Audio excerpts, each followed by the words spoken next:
أعوذ بالله من الشيطان اللعين الرجيم بسم الله الرحمن الرحيم الحمد لله رب العالمين والصلاة والسلام على النبي الأمي أبي القاسم محمد اللهم صل على محمد وآل محمد وآل بيته الطيبين الطاهرين المعصومين أما بعد فقد قال الله تبارك وتعالى في كتابه المجيد بسم الله الرحمن الرحيم فمن حاجك فيه من بعد ما جاءك من العلم فقل تعالوا ندعو أبنانا وأبناكم ونسانا ونساءكم وأنفسنا وأنفسكم ثم نبتهل فنجعل لعنة الله على الكاذبين صلوات اللهم صل على محمد وآل محمد.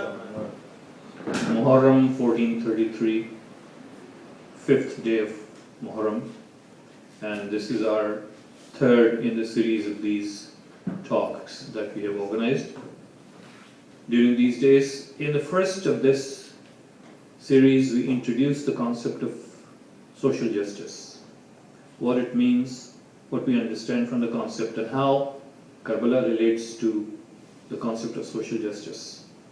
In the second speech, we introduced an additional element. We introduced three basic elements in the introduction, and those were that any society where people want to live in peace and establish social justice, they require three basic elements. First is that every person has his or her basic rights, basic human rights. And the second is that nobody should be starving in that community.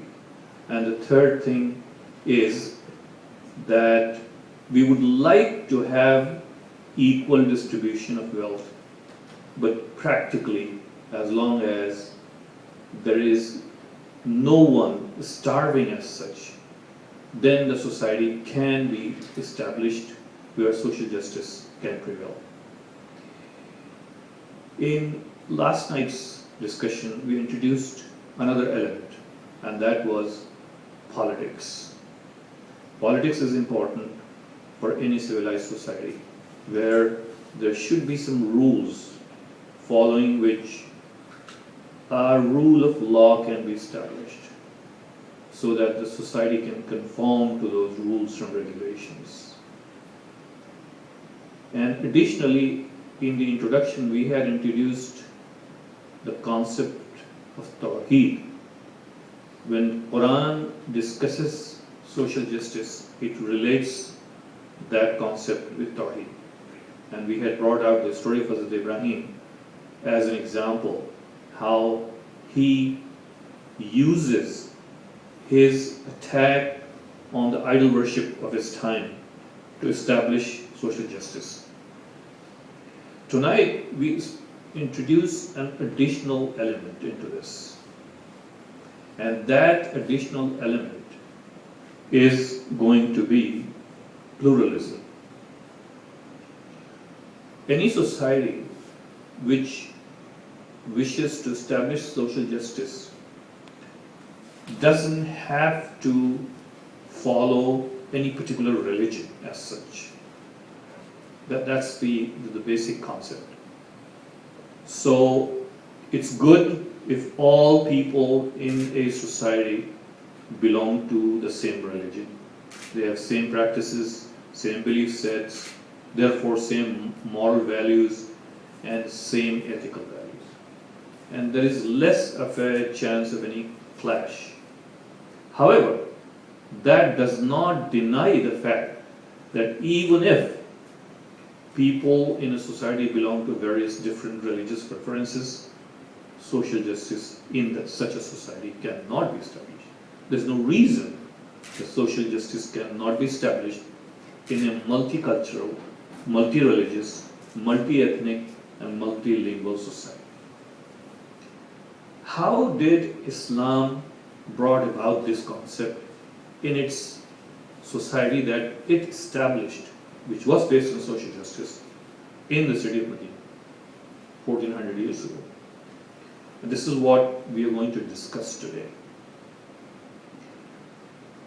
As we mentioned, politics and rule of law is important. So what happens if there is a just society and majority of the people are law-abiding, considerate, honest, good, and suddenly there's one person commits a crime or encroaches on somebody else's rights or tries to take over a part or whole of his property.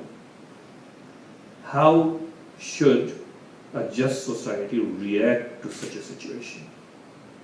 Of course, it's common sense that there should be a system of crime and punishment, and if the crime is of such a nature that the victim can be compensated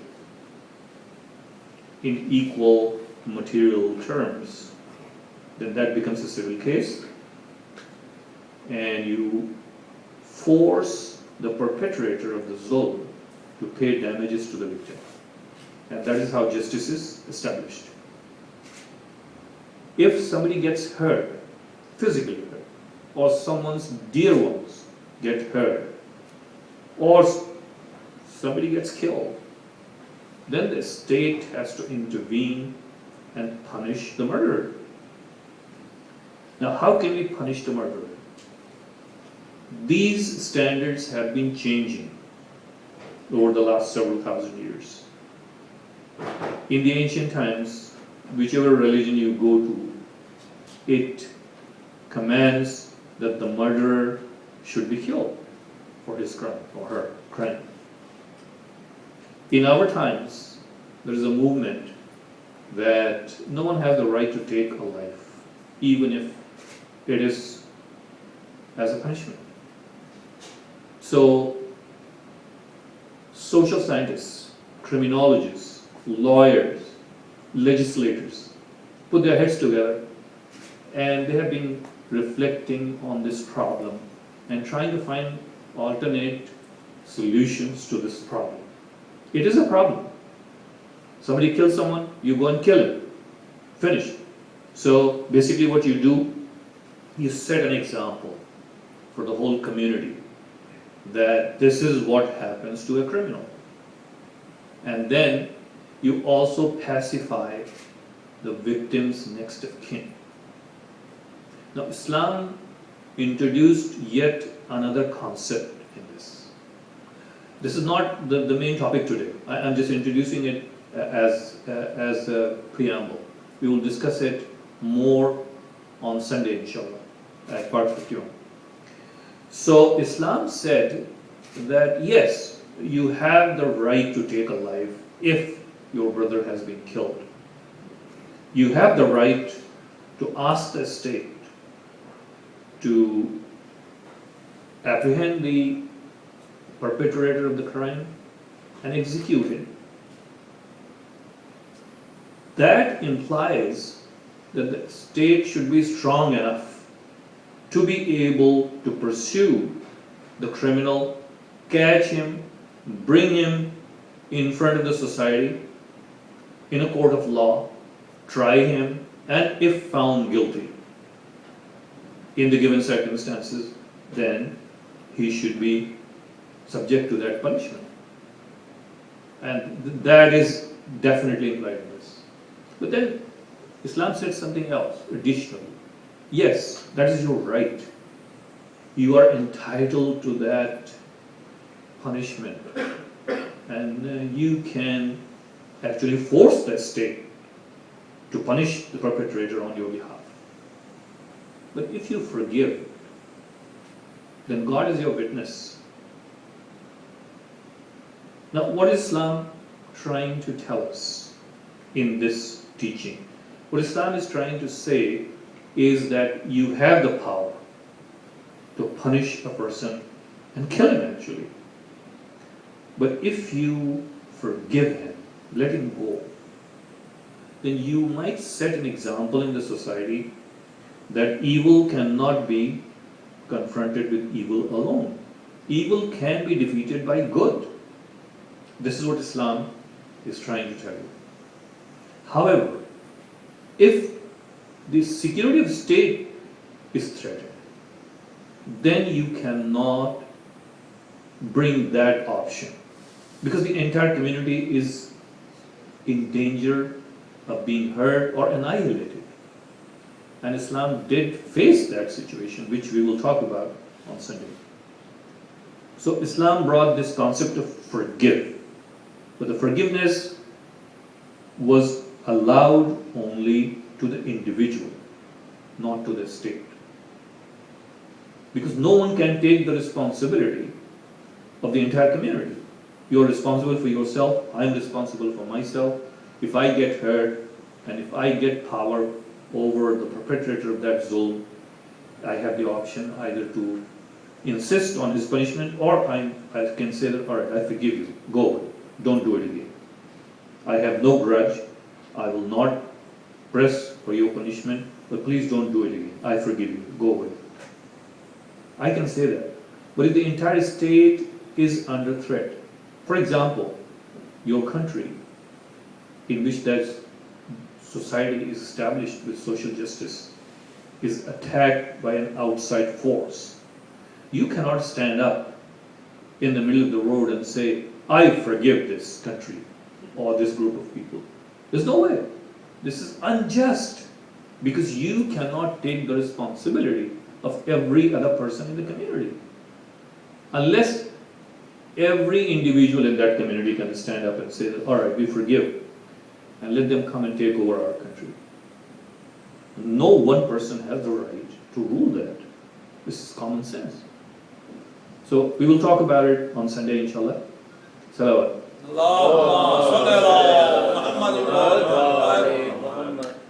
But how did Islam establish pluralism alongside its social justice system? This is what we are going to talk about today.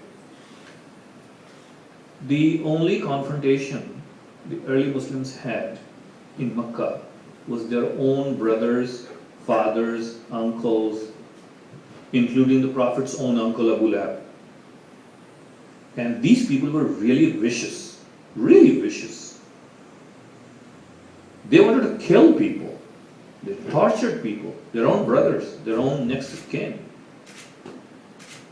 So the Prophet had to leave and come to Medina, 300 miles away, and establish this state based on justice and fair play.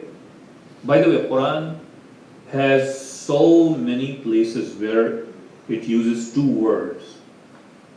Any one of those two words, adl or qist. Adl is translated into English as justice, and qist, qaf sin to, is translated as fairness. Basically, they both lead to the same conclusion. And you go and look in the Quran when you read next. Next time you open the Quran, you see, try to find these two words, and you will find on every page, at least on every page, once you will find one of these two words. So this shows you the emphasis on justice in Islam. Now, when the Prophet came to Medina, there were two basically different communities. I wouldn't say that they were segregated. They lived together, they exchanged business, they did not marry across the boundaries. And there are reasons for that. Those two communities were the real inhabitants of Medina, who were Arabs, and they spoke Arabic. And all the satellite towns around Medina, which mostly were the most fertile land, were inhabited and owned by Jews. The Jews who had migrated from Palestine over hundreds of years and had settled down because of the verdant land. And they had taken over the farms, they had all the businesses under their control.